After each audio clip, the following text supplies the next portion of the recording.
Sleduješ podcast 567 a který je nejen o tanci a nejen pro tanečníky. Hello, já vás vítám u dalšího dílu podcastu 567 a který je nejen o tanci a nejen pro tanečníky. Tentokrát s Fandou Čechem. Ahoj. Čauky, čauky. Kdo je Fanda Čech? Fanda Čech. To mi řekni. Kdo to je? To jsem já. Fanda Čech. Jakoby já vlastně jsem tuhle otázku dostal už od tebe včera, abych se na ní trochu připravil. A přemýšlel jsem nad tím a vlastně jsem si říkal, že já jsem vlastně kreativní člověk. A to mi přijde, že je takový obsahující všechno, že nerad bych se škatulkoval jenom do tanečník, choreograf a profese s tím spojený, ale vlastně mě baví všechno, co je nějakým způsobem kreativní a co mě někam žene dopředu, takže já prostě nejen jako tančím samozřejmě stále, choreografuju věci, rád vařím, to víš taky samozřejmě, ano. protože jsme s Bárou prostě vařící Kuchaři. felas. Ano, přesně tak. Chodím zpívat, prostě baví mě dělat spoustu věcí a takže tak, jsem kreativní člověk. Ty si říct, tak hlavně my tě známe jako tanečníka.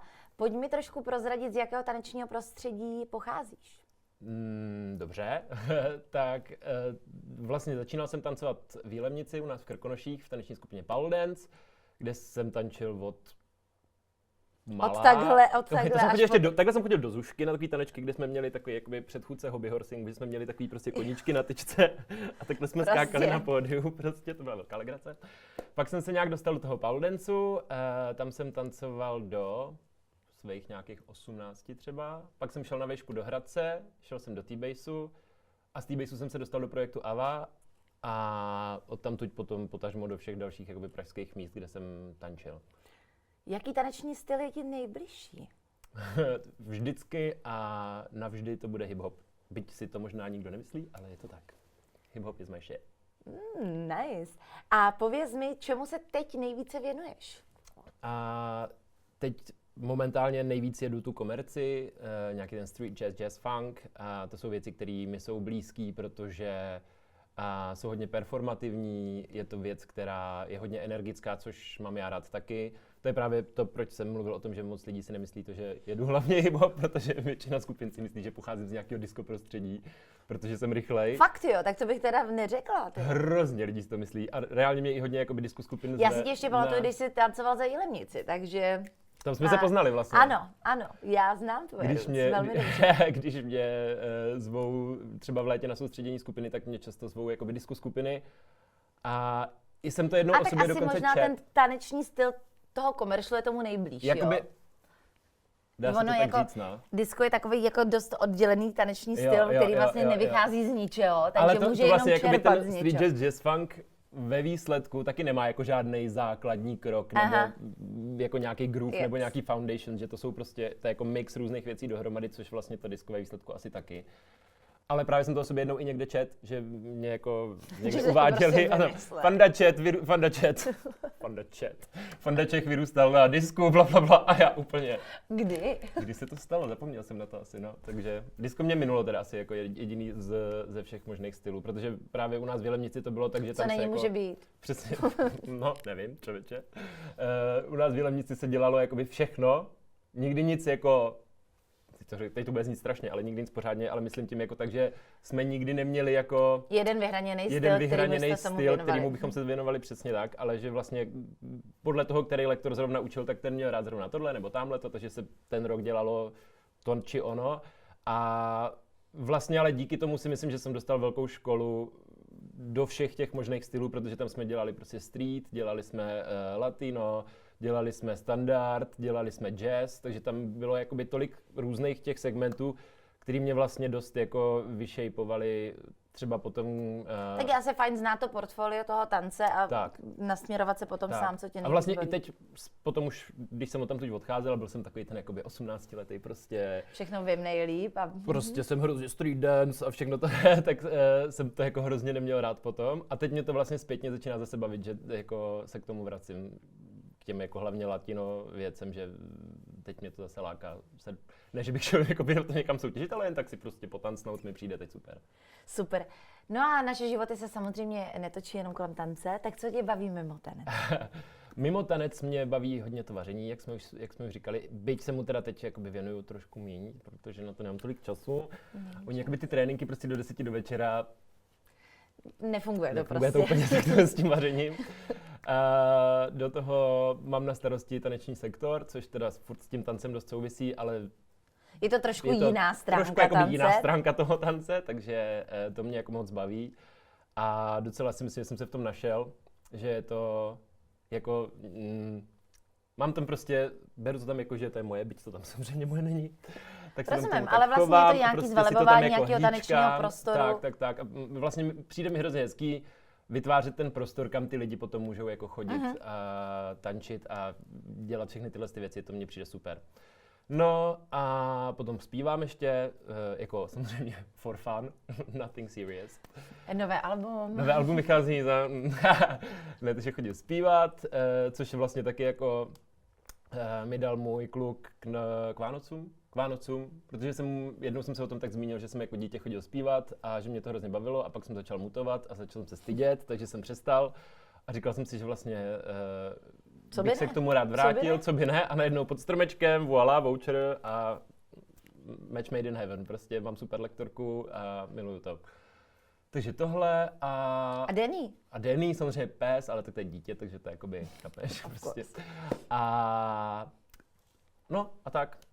A občas mě baví jako šťourat do nějakého marketingu, protože jsem ještě pracoval 5 let v marketingových agoškách, takže i to mě jako nějakým způsobem furt... Myslíš si, že to jde asi v ruku v ruce, ne? Za mě jakoby dělat tanec a mít tu znalost toho marketingu. Jo, jako podle mě je to super v tom, že přesně jako víš nějaký ty věci o těch social media a víš, co se musí, aby se to dostalo k těm lidem, že to jsou takové věci, které vlastně tomu dost pomůžou a přijde mi, že já to beru jako něco, co je samozřejmé, ale mám pocit, že třeba lidi kolem mě, tanečníci, s kterými o tom pak mluvím, tak pro ně je to jako španělská vesnice a jsou z toho všichni vyhoukaný, takže vlastně ano, beru to tak, že to jako tomu hodně pomáhá. O tom, co je samozřejmé, budeme pokračovat za chvilku. Sleduj nás na Instagramu 567 a _ podcast a ti nic neuteče. Fandi, ty za tancem hodně cestuješ, jezdíš na nejrůznější kempy, na nejrůznější workshopy. Pojď nám říct, kde ses v poslední době podíval. Tak minulý týden jsem se vrátil z Berlína, kde jsem byl na The Intensive od The Company, což pořádá jedna německá skupina. A tam je spousta jako zahraničních superlektorů, už to teď bylo tuším po 3. nebo 4. v této veliký jako formě, nebo v tomhle velikém formátu. Takže tam jsem byl teď a předtím jsem byl naposledy podle mě v létě na Shape programu, pak jsem byl v Polsku na jednom kempu, kde bylo taky spousta lektorů ze státu a ještě jsem byl vlastně v létě taky v tomhle stejném kempu v Německu, ale na letní edici, takže tak jako snažím se prostě využít co nejvíc těch příležitostí, které jsou kolem a zároveň nejsou prostě za velkou louží, abych to neměl daleko. Ten Berlín je takový docela praktický, protože to můžeme tam dojet vlakem z Prahy, i vy, co nejste z Prahy samozřejmě.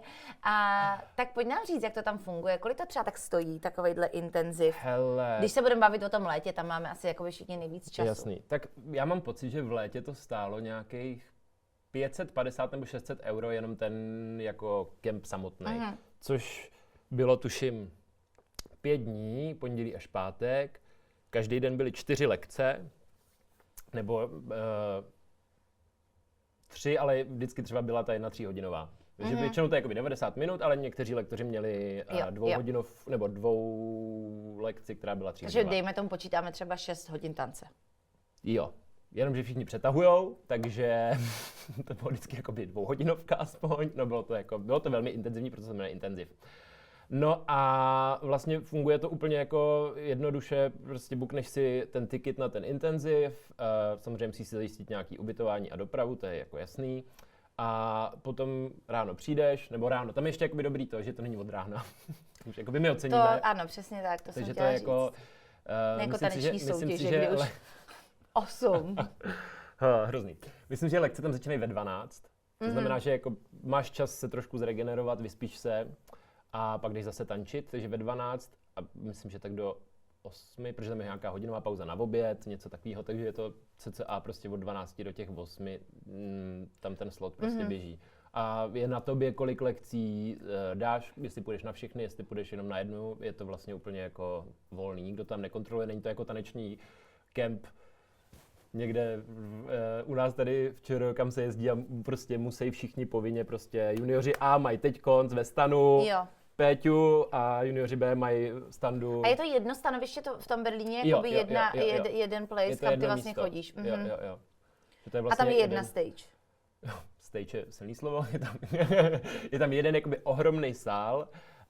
Možná někteří z vás zaregistrovali na Instagramu, jsou ta videa vlastně z takových Je to industry jakoby haly. industry, hodně betonové haly a je to jako ohromný, v létě tam bylo 700 lidí, takže to bylo jako fakt šílený.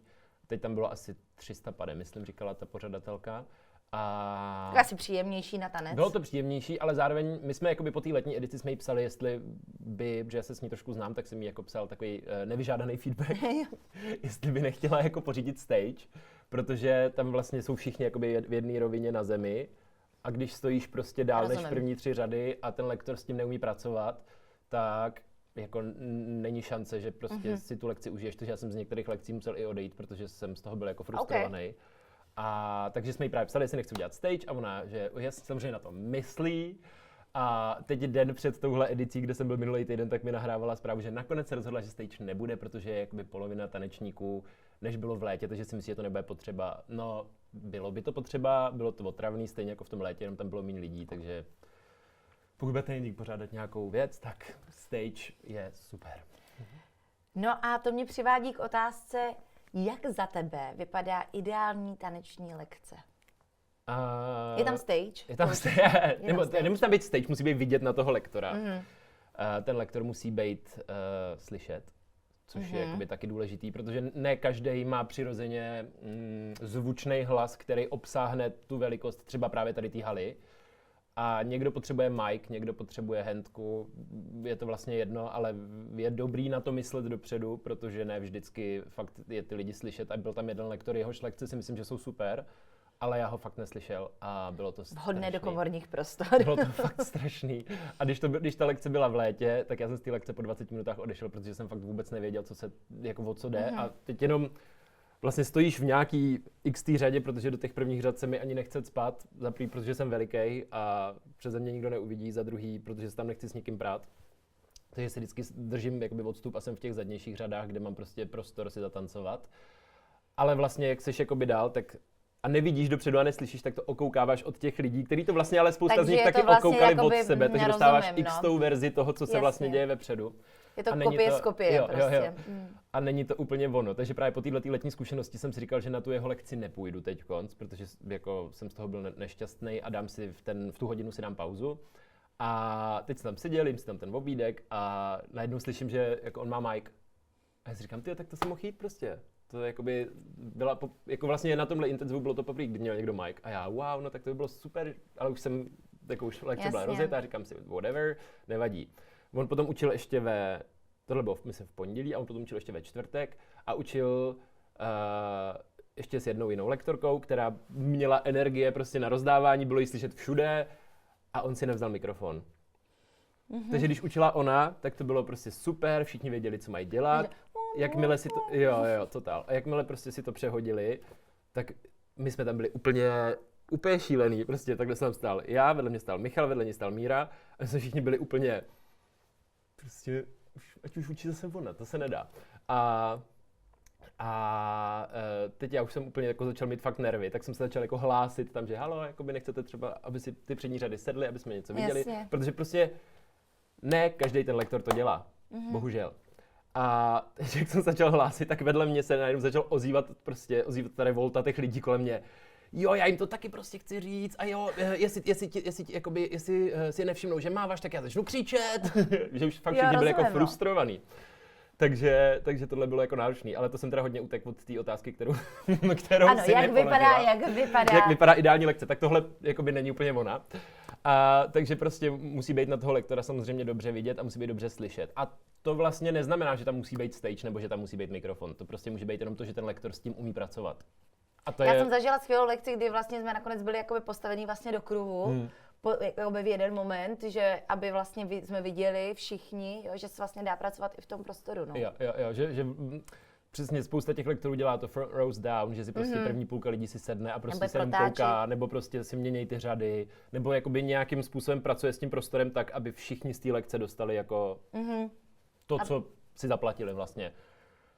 Takže tohle je důležitý. No a potom je podle mě důležitá ta energie toho lektora, s kterou tam přijde, protože tady ten lektor, já vůbec ho nechci takhle šejdovat, ještě si jsem neřekl jeho jméno, ale ono, kdyby si to někdo chtěl dohledat, tak to asi nejde, ale jako jeho energie byla jako takhle. Říkám, vhodné do komorních prostor. Takže začneš prostě pravou nohou, teď děláš tohle, teď děláš tamhle. Jo, takhle, že to bylo úplně drop.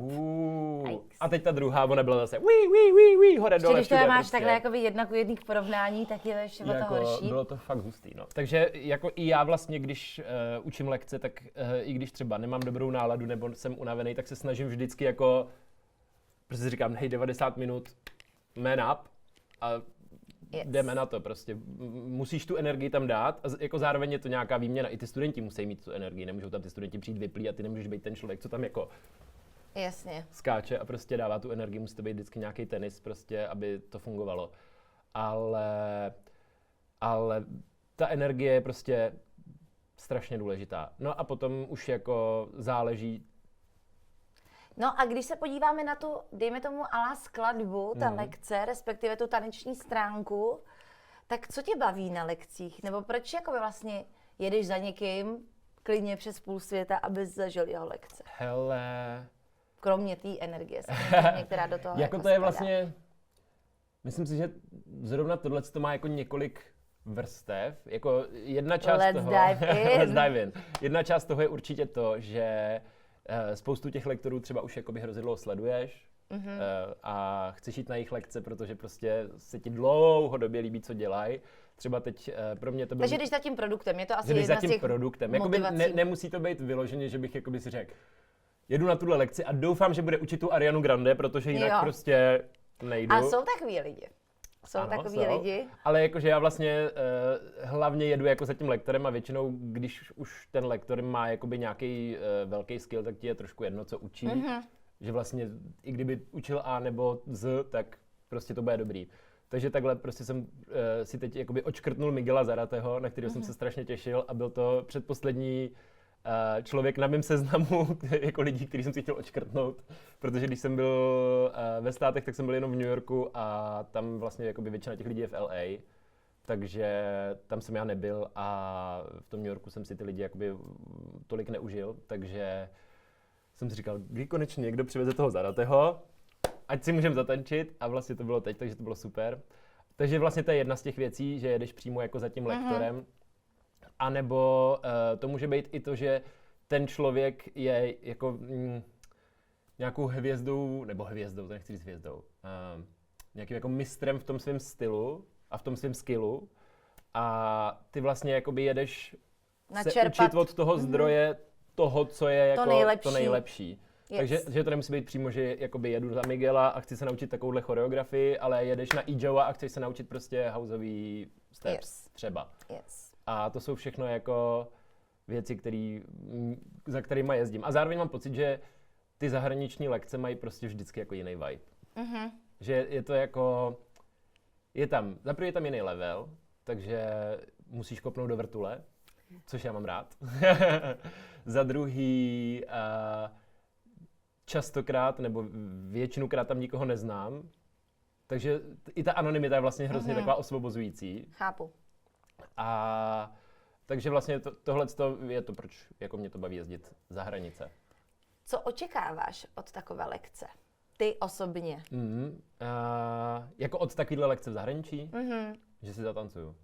Jako, že si fakt hodně zatancuju. Takže tě nenadchne tebe osobně lekce, kdy ti někdo řekne, leneme se na podlahu, budeme dýchat dovnitř a ven. A pak vykládá o tom... Jako, pokud jdu za tancem, tak ne. Tak. Jo. Jakože kdybych jel na taneční workshop a některý z těch lektorů... Jsou asi lidi, kteří pokud tam jdeš a máš s nima tréninky jakoby 2krát denně, 5 dní, tak jako proč si nedat nějaký break a jakoby nepovídat si o nějakým purpose tady tohodle z toho, ale jdeš si zatančit. Jo, přesně tak. Že prostě když to porovnáš s lekcema tady u nás, tak většinou... A k tomu se za chvilku hned dostaneme a vlastně už se pomalu k tomu trošku dostáváme. Přesně. Většinou ty lektoři jakoby nedělají moc těžké věci, potom ty věci nejsou moc dlouhý, takže jako není zas tak těžký se to naučit Tak ani pojďme to do toho, zatancovat. Takže pojďme vlastně do toho. potom jakoby na těch zahraničních lekcích, když je to Yes. těžký a ještě je to dlouhý, tak jakoby mě je to baví, challenge, mě baví je to ten nějaká, struggle prostě. je to ta challenge, Jo, že to jo, prostě jo, musíš jo. dát. Že se musíš hecnout a prostě... Zároveň máš kolem sebe lidi, kteří tě... Yes. A všem je jakoby- většinou jako třeba o 20 míň, takže Jo, takový dost... rozumím. Jakože to je mega challenge a já jsem tady úplně pro tuhle challenge jako I'm here for it. Takže už jsme tady v České republice a už jsme si Vítejte řekli... zpátky. Ano. Už jsme si řekli, jak v podstatě tak trošku vypadají lekce v České republice. A ty jsi teda i na straně člověka, který vede vlastně taneční studio. Tak jaká je teď scéna z open classy a z workshopy? A ptám se teď konkrétně na nějakou účast, na to, kolik jsou lidi ochotni platit za lekce a co vlastně čekají návštěvníci workshopu a open classu tady u nás v České republice. Hele, mám pocit, že je to teď v takovém jako bodu zlomu, a teď to myslím pro ty studia, protože teď jakoby trošku rozleju čaj, ale že Yes. spousta jako lektorů, který teď učej, přišla na to, že pokud si pronajmou studio a udělají si lekci sami za sebe, tak na tom vydělají úplně jiný peníze, než když tu lekci Ano. udělají pod studiem. Což je samozřejmě naprosto validní point. Jo? To jakoby nikdo tady nerozporuje.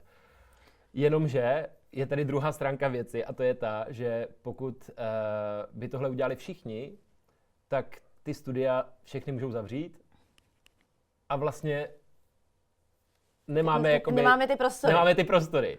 Takže welcome back in je to tělocvična. trošku jakoby, v tomhle je to teď trošku takový těžký jako ukočírovat ten trend z toho, Rozumím. že všichni si vlastně dělají ty lekce na sebe, protože chtějí ty peníze a trošku zapomínají na to, jako odkud vlastně jako vzešly. Že jako já si taky dělám sám lekce na sebe, to je jasný, ale v životě bych jako nepustil svoje lekce, které mám ve studiu, protože je mám v Praze už 10, možná, no, Nice. prostě pár let. A mám je vlastně rád a jako ano, na svý vlastní lekci si vydělám víc, ale zároveň vím, že ten pravidelný slot v tom studiu je furt něco, kam, jakoby, co ty lidi mají v hlavě a oni vědí, že prostě každý čtvrtek od 7 učí Fanda tady a tady a můžu tam přijít. Že jako je to důležitý podle mě pro ty lidi, že mají takovou tu kotvu v tom týdnu. Co je za tebe teďkom řešení vlastně, jak to uchopit, aby jsme udrželi i hezký studio, který má svůj rozvrh a vlastně nebyla to překážka pro nějaký jakoby vlastní věci? Jako jedna věc je si to uvědomit, to je pro mě ta první věc. A se nad tím jakoby zamyslet. je to absolutně good point. Jako. Protože prostě já to chápu a vlastně kdyby mi bylo 20, možná to dělám taky. Nechci jako tady nikoho pranířovat za to.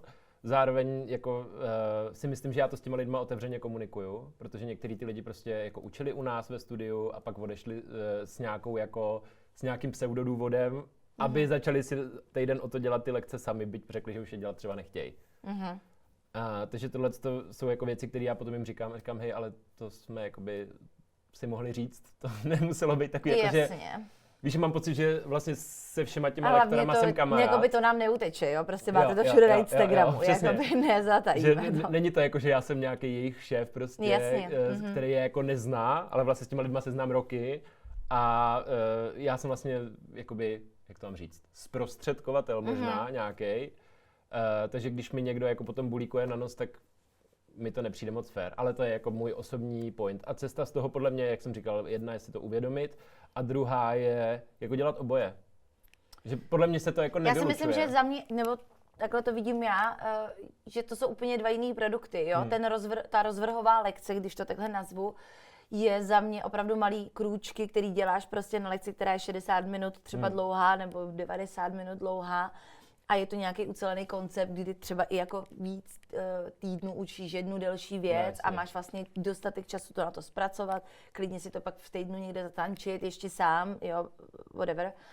A ten intenziv za mě, nebo ta tvoje vlastní lekce by měla být to, že si tam jdeš zatancovat, to, že to je ta challenge. Vlastně jako kopírovat spíš ten zahraniční. Mě trošku v mých očích tohle co právě trošku slejvá, že já vidím, že někdo si dělá pořád nějaký open class nebo prostě super workshop ale vlastně ten produkt mi přijde úplně stejný jako rozvrhová lekce. No, že já nevidím potom ten rozdíl, jestli máš v sobotu 90 minut a naučíš 6 osmiček a v neděli taky 6 osmiček, jo. tak tak to můžeš mít každý úterý. Tak. A zároveň jako si myslím, že třeba na těch víkendových klasech je dobrý to, že ti tam přijedou i lidi, kteří nejsou z Prahy. Že prostě přes týden je to víc nebo pro ty z tvýho Pražáky. města, když to vezmeme. Přesně, nebo z tvýho města. Ale ten víkend vím, že jakoby jezdí lidi i z okolí, nebo prostě i ve výsledku klidně z Brna a prostě jakoby z míst, které jsou dál. Jasně. Protože třeba buď tady mají cestu, nebo přímo jakoby mají čas a chtějí přijet na tu lekci a vlastně to je taky super. A potom je přesně jakoby další, se vracím zpátky k tomu tématu, proč, jako, nebo co s tím dělat, že já jsem vlastně i všem lektorům jako zvednul peníze, abych jako tomu šel trošku naproti, protože byť jako jsem manažerem toho studia, tak zároveň furt i tančím, takže jako a hlavně já to musím může najít být jako pro to studio jako do budoucna. No že jasně, to... takže já musím najít nějakým způsobem ten konsenzus toho, že jakoby, já vím, že všichni potřebujeme peníze, to je jako jedna věc, ale to studio musí vydělávat peníze, aby mohlo fungovat. A za mě fungovat. je taky jakoby dost kontraproduktivní, a to jako já nemám své vlastní workshopy, takže nemůžu posoudit, ale co nemůže být? Přesně. Ale je za mě prostě kontraproduktivní dělat jako nějaký intensive workshop every 2 weekends. No, jakoby jasně, prostě taky, jo, zase jsou i lidi, kteří na ty lekce chodí a nemůžou si dovolit dávat 600 za tu jednu intenzivní lekci. To si radši zaplatím teda ten kurzík, jo, No, takže... jasně, a s tím se teda teď navíc jako dost trochu pytel, že mně přijde, že teď jako každý víkend je to jako jedna vedle druhé. Je to tak. OK, takže to byla naše česká scéna a za chvíli, jak vypadá naše dance industry v Česku? Sleduj nás na Instagramu 567 a _podcast, ať ti nic neuteče. Tak, teď možná trošku píchneme do vosího hnízda. We will see. Každopádně domácí industry, máme vůbec nějakou? Malou, ale máme. Malou. Je malička, ale máme ji. Ale máme, já se myslím, že máme. Hele, jako máme tady nějaký industry a je to vlastně takový náš roztomilej malý český rybníček, který jako si tak trošku nalhává sám sobě, mám takový pocit. Co se nalhává? No, rozleju další čaj. Když si to vezmu jako kolem a kolem, tak vlastně jak my jako tanečníci nebo choreografové, tak ty interpreti a zpěváci jsme vlastně všichni jakoby jedno. Show business. Prostě show business, jakoby kdyby artist. jsme to měli nazvat. Jo, když to vezmeš takhle. A mám pocit, že prostě tady u nás na český, ale možná se to děje i jinde, jenom jinde to neznám samozřejmě. Mám takový pocit, že ty český jako umělci vlastně nechtějí platit obecně, teď to myslím jako úplně obecně, nechtějí platit jakoby vlastně za ty choreografy a tanečníky, ale všichni je chtějí. Ale oni vlastně sami chtějí dostat ty peníze a oni jsou taky umělci. Takže si trošku jakoby lžou do vlastní... Je to tak, jak jsi říkala, do vlastní kapsy? Je to tak? Že vlastně přece ty jako umělec chceš dostat za svoji práci zaplaceno. A je jedno, jestli jsi zpěvák, jestli jsi tanečník, jestli jsi... Je to jakoby už dlouhodobý problém tady v tanečním světě, že jakoby pojď mi tady zatancovat. Za exposure. Za to, že budeš vidět v klipu prostě. Koho to zajímá? Merci beaucoup, ale jakoby to radši prostě budu doma. Tak. Jo, jde o to, že jako pojďme k sobě být jakoby férový, taky nikdo nechce prostě po žádným zpěvákovi nebo zpěvačce jakoby, hele, mám narozky. Co kdyby přišel? Když tam něco spíchnul. No. A proč by ne? A co by ne? Jo, nebo prostě, nebo ani ne moje narozky, jo, to by možná třeba i někdo přišel, jo, a mi něco spíchnul, ale jo, prostě, hele, máma dělá v obchodáku. Přesně. Jo, jakoby, takhle to úplně podle mě takže nefunguje. mám pocit, že jakoby proto a to je vlastně jakoby issue, na který stavíme. Kdybych byl na té druhé straně, tak mě by to bylo vlastně blbý trošku. Víš, no, jakože ano. Přece nemůžu po tobě chtít, hej Baru, jako mám tady koncert, pojď mi ho odmoderovat za Dax. Co ty na to? Je to super nabídka, budeš ale vidět. Samozřejmě, ale jsou určitě jako nějaký, jo, jako, když budeš mít tvůj první koncert, když jsme slyšeli s zpěveckou kariérou, já ti to tam já ti to tam přijdu vyhypovat, samozřejmě za Dax, ale až budeš prostě jakoby světová hvězda, tak ne. Ale no, prostě jde mi o nějaký ten princip toho, že jsou nějaké jako hranice, které jsou podle mě jako přirozený a sám každý pozná, kdy už to jako vhodný je a není. Tak. A když už se k tobě dostane několikrát, že vhodný to teda moc není a ty v tom pokračuješ, tak je to prostě intentionally done a to už se nám nelíbí. Je to tak. A já si myslím, že tohle je vlastně jakoby gro celého toho problému, proč to industrie je tady takový, jaký je. A myslím si, že i na tadyhleto potom navazuje jako ta další věc a to je to, že když vím, že tady skoro žádný joby nejsou, nebo jich tady fakt maličko, potom vlastně nejsou nijak jako úžasně zaplacený, jakoby těch dobře placených je fakt maličko, tak vlastně jaká je teda moje motivace k tomu, abych byl lepším tanečníkem nebo choreografem nebo kýmkoliv jiným, když vlastně tady jako nemám co. Já si myslím, že hodně lidí to supluje, jo, přesně jak říkáš, no, ono jakoby vlastně proč to teda, jakoby se mám zlepšovat, jo, šance, že budu tanečníkem Taylor Swift je opravdu malá, jo, že prostě tam přijedu a ona řekne, ty jdeš se mnou. Yes. Tak podle mě se to hodně lidí jako supluje tím, že třeba dělá svý projekty, což To si me myslím- lajký jako very much, ale pak zase se to stočí k tomu, že si jich všimnou ty Jo, lidi z jo, té jo, industry, jo, řeknou, jo, hej, jo. vy to děláte fakt dobře, pojďte se Přesně mnou. tak. A prostě, a ty si děláš ty projektíky, tak pojď se mnou to dělat za ten fame, za to, že budeš umět, a pak ti ty projektíky pojedou víc. A jsme zase tam, kde A jsme prostě byli. furt dokola A tady to v tom. prostě nefunguje. A ty na ty projektíky, ale jakoby potřebuješ ty peníze. No přesně, Takže- takže ono, a je to vlastně jakoby nekonečná spirála a vlastně východisko je jediný a to je prostě ty lidi dobře zaplatit. Tak, přesně tak. A já mám pocit, že sám za sebe za to už jako několik let bojuju a vždycky, když mi přijde nějaká nabídka, která mi přijde jako, že by měla být lepší, tak to tomu člověku vždycky řeknu. A buď s tím ten člověk něco udělá, anebo mi prostě řekne sorry fish a tamhle jsou dveře. A vlastně oboje je jako OK. Byť s tou druhou variantou úplně nesouhlasím, protože vím, že pak přijde nějaký další člověk, který řekne, ježiš, to je super nabídka.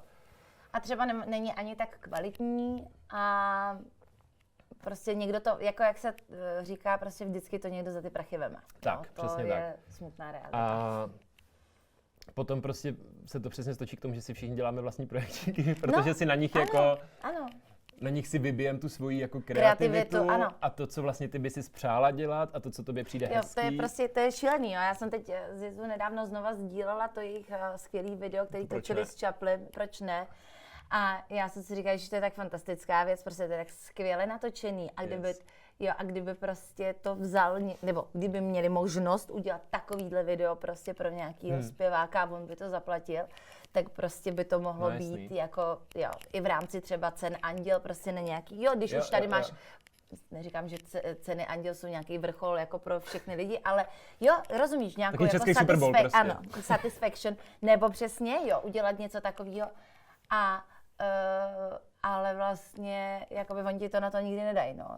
A ještě ti do toho budou kafrat, takže to si to radši udělám jako sám za svý, výsledku přesně Zuzka s Vahem do toho zahučeli docela dost peněz. My děláme taky, že vlastně v rámci Full Out Campu jsme dělali s Emiliánem. No jasně, to v těch, ano. Vím. Jo, a vlastně stojí nás to spoustu peněz, spoustu energie, ty tanečníky spoustu času a protože si chceme vytvořit nějakou skvělou, prostě hmatatelnou věc, nějak se v tom realizovat, a vlastně musíme to udělat sami, protože vlastně s nikým jiným z té industry to nejde udělat. Tak, dáš do toho svoje prachy, dáš do toho čas, tak ten bys do toho dal stejně, ale vlastně tím, že do toho dáš ty své peníze, tak už se ti to jak se to řekne, nezhodnocuje, nebo prostě nedostaneš za to jako nic zpátky, dáš do toho svoje myšlenky a vlastně potom jako všechnu tu energii, kterou do toho vložíš, tak je z toho prostě hezký minutový video, který si jakoby pustí pár lidí a řekne, super, je hezký, like. No a pak se ti ozve ten zpěvák a řekne, to bych chtěl, ale zadarmo. Ale zadarmo. Jakoby můžu vám za to domluvit prostě energy drinky, jako spolupráci za barter a no. Takže tolik asi k české industrii. A poslední téma, který máme před sebou, tak je motivace vás, tanečníků. Sleduj nás na Instagramu 567a _podcast a ti nic neuteče. Fandi, ty jezdíš hodně jezdíš učit po tanečních kempech, nebo si tě zvou taneční studia na nějaký jako extra workshop. Jak je to s úrovní tanečníků a jak je to s jejich motivací? No, je to samozřejmě skupina od skupiny, to je jako jasný. A co se týká úrovně, tak to je jako asi všude dost podobný v tom, že tím, že dělám něco, co ty skupiny normálně nedělají, tak vlastně většinou jsou z toho jako všichni vybzikaný, protože jsou zvyklí prostě buď dělat jako celý rok děláme hip-hop, celý rok děláme bounce, prostě děláme nějaký houseový kroky a tedy, což je super a vůbec to teď se nemělo být jako nic proti, já to miluju, ale potom, když tam přijdu já s něčím, co je vlastně jako konkrétní a specifický pohyb, kde prostě nemáš jako možnost používat jako nějakou extra flow a nějaký jako je to prostě extra věci, ale prostě do ty pravýho chceš úhlu, jako, ano. aby ty věci byly prostě přesně tak, jak jsi si vymyslela, protože prostě tak to Takhle v té to komerci funguje. jako funguje. Tak vlastně mám pocit, že ty děcka jsou z toho prostě vždycky jako vybzikaný. Ale vlastně potom jako je to super, všichni jako mají radost a všichni jako jsou z toho nadšený a zvou si tě znova a tedy. Ale vlastně pak tam jako narážíš na tu druhou věc a to je jako ta motivace těch lidí na té lekci. Že mám pocit, že na těchto kempech, primárně teda na těch letních, protože jinak moc vlastně přes rok se toho za tolik asi neděje. Ne. Tak primárně na těch letních kempech, že to je jako občas trošku jako otravný. Jako pojďme si to říct, jo? A Jo, to, jakože spousta těch děcek, vlastně mám pocit, že na ty kempy jezdí jako... Aby tam jela, aby tam byla s tou partou. Tak, přesně, že to je prostě... Což je jako fajn, ale bylo by to, jako kdyby nebyla hlavní náplň Tak. toho kempu ten tanec, tak... Jo. A teď ty vlastně teda přijdeš jako na tu lekci odučit a máš tam prostě, nevím, 20 děcek, z kterých 2 jsou jakože pojďme na to a zbytek je takhle. A jakoby přemýšlí, A co je na přemýšlí. oběd, anebo prostě kdo hraje večer na A ty párty. jakoby přemýšlíš, jestli opravdu jako je tohleto to ono prostě, kvůli čemu jsi tam přijela. A tohle to dokáže být fakt strašně jako vyčerpávající a myslím si, že jako všichni lektoři mi tady v tom dají za pravdu, že tohle to jsou prostě lekce, které z tebe vysajou strašně moc energie, aniž by se nadřela tolik jako fyzicky, ale že ty tam děláš vlastně potom nějaký jako motivátora, nějakýho klauna, vlastně snažíš se furt držet tu energii ty lekce jako nahoře, aby to prostě fungovalo všema směrama a ty děcka ti to moc nevrací a to je právě to, co si myslím, že je trošku jako špatně, ale sám neznám jako způsob, jak to napravit, ale je to asi na každém tom konkrétním člověku, aby se zamyslel nad tím, proč teda na ty kempy jezdí a proč tančí, nebo proč tam vlastně je, protože pokud si tu otázku nedovedeš jako odpovědět, nebo na tuhle otázku nedovedeš odpovědět, tak vlastně proč tam fakt chceš? Že to je to tvůj čas zbytečně utracený, prachy, který za to zaplatíš a vlastně jakoby... Rozumím tomu. Já mám jakoby pocit, že vlastně dneska, a to samozřejmě není špatně, ale každý taneční studio má svoje taneční soustředění letní, jo, který je na týden a snaží se to narvat jménama. Vlastně spousta tanečních škol vozí už si na své soustředění i lidi zvenku, což je samozřejmě super. Ale nemyslím, nebo občas jako pochybuju o tom, jestli je naplněna ta úroveň, nebo jak bych to řekla, ta ambice toho kempu, jestli je vlastně jakoby naplněná, jo. Že vlastně oni řeknou, všichni tam musíte jet, ale pak jako je to takový trošku jako... Jo. Protože zároveň, tam... že to je taky trošku jako zamotaná věc, že to studio potřebuje, aby tam ty děcka jeli, aby to měli z čeho zaplatit. Tak, já tomu rozumím, rozumím. Ale teď je moje otázka, jestli neudělat jako méně těch kempů, třeba to udělat s někým, nějakým jiným kempem na půl, nevím, no, je to... Jako vlastně, když si vezmeš, že třeba když si dávno byli spolu na Street Dance campu. Je to tak. Ještě v Jedovnicích. Ano. Tak to jsou taky věci, za které vlastně jakoby dobrovolně zaplatíš fakt hodně peněz. Ano. A s tím tam vlastně jedeš. Přece ty nezaplatíš prostě tady, já nevím, kolik to stalo, 10-12 tisíc onehdá. Tak nezaplatíš prostě takovýhle prachy, abys tam jako přijela a vlastně... Myslím si, že právě to, že když někam jedeš ty, že se zbalíš baťůžek a nejedeš s tou svojí taneční školou a jedeš někam jakoby na externí, tak je to trošku něco jiného, než že máš když jedeš... prostě jinou energii. Podle mě to je jakoby podobná věc, jako když chodíš prostě do junioři B versus když jdeš na open class. Jo.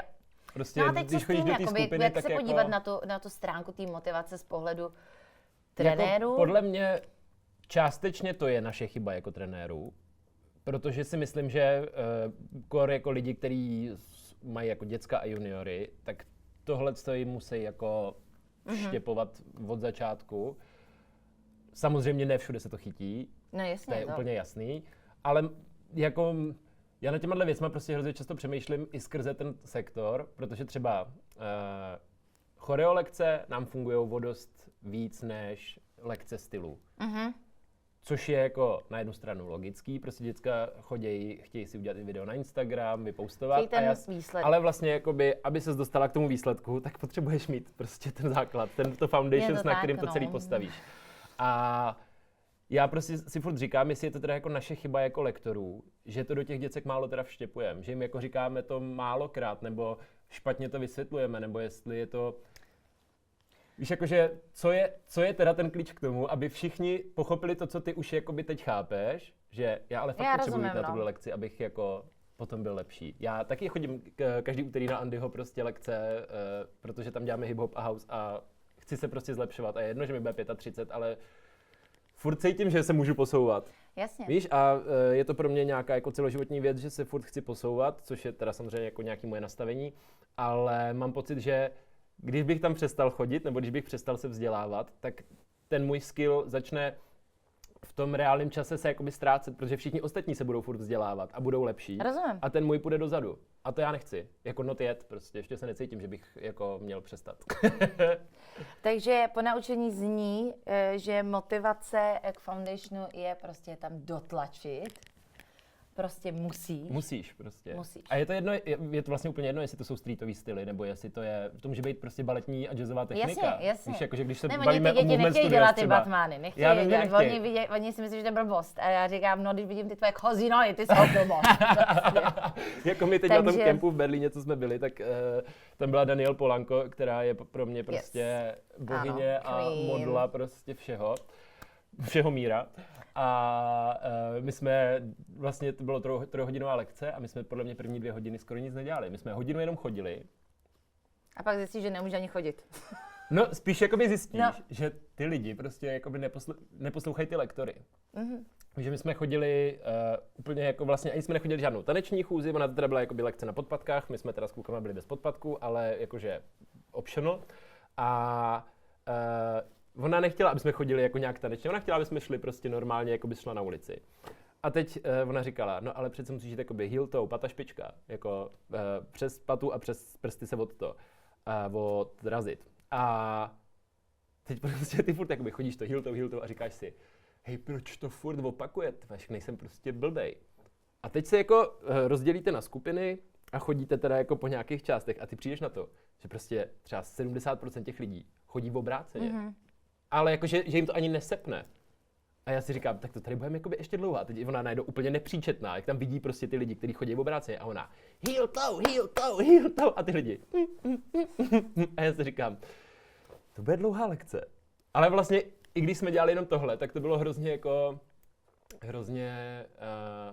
nabíjející, protože my jsme, právě jsme dlouho chodili, pak jsme dělali různý jako, jak jsem říká, pozice prostě, jako bevel a T-position a všechny možné věci, které teda samozřejmě taky patří hlavně do těch podpatků, ale byly to věci, u kterých si jako nastavuješ různě tělo a hledáš ten správný shape, abys vypadala správně a tohle jsou taky strašně důležité věci, které jako beru jako nějakou foundation, byť nedělám heels, ale vlastně chceš přece umět jakoby si stoupnout tak, abys vypadala dobře a to se nenaučíš, takže přijdeš a pustíš si TikTokový prostě ano, videa. jak se říká, vidět od všeho něco od všeho, přesně. a od něčeho všechno. Tak. A co jsem ti chtěl říct? Jo, a potom vlastně ke konci té lekce ona potom měla jakoby nějaký speech a já jsem si úplně vzpomněl na to, jak mi hrozně chybí Street Dance Camp. Já jsem teda teď nebyl na tom novém, takže možná už to tam jakoby je zase tak, jak to tam bylo tenkrát. Ale jakože mi hrozně chybí tohleto, protože vlastně na tom Street Dance Campu onehdár v těch Jedovnicích bylo 90% byly styly. A ty jsi vlastně šla prostě na tuhle lekci, tady se na beachi si jela s Hirem House, prostě při západu sluníčka, pak si šla tady na tu lekci, tam si prostě dělala bounce na 70 způsobů a ty styly se tam prostě hodně točily a těchhle z těch jakoby vlastně choreografických... A to nepříjemný foundation tě vlastně jakoby... Tak, protože to bylo vlastně s tím zahraničním lektorem, on měl vždycky nějakou jakoby hezkou auru, teď prostě... Jako jdeš tam a vlastně si odneseš hodně, byť vlastně jako uděláš 2 kroky za tu hodinu. A vždycky tam byli třeba, já nevím, 1-2 lektoři, kteří dělali choreografii, kam jsme šli všichni vyřádit, ale mezi tím jsme vlastně drillovali ten styl. Jo. A mám pocit, že takový kemp už jako vlastně není. Jako já teda, jak říkám, nevím, jaký to teď v tom novém Street Dance Campu, tam je to vlastně možná to stejný a doufám, že to konečně letos hecnu. Ale jako když se podívám na všechny ty kempy, co jsou tady kolem, jako v Evropě, tak je to vždycky choreo.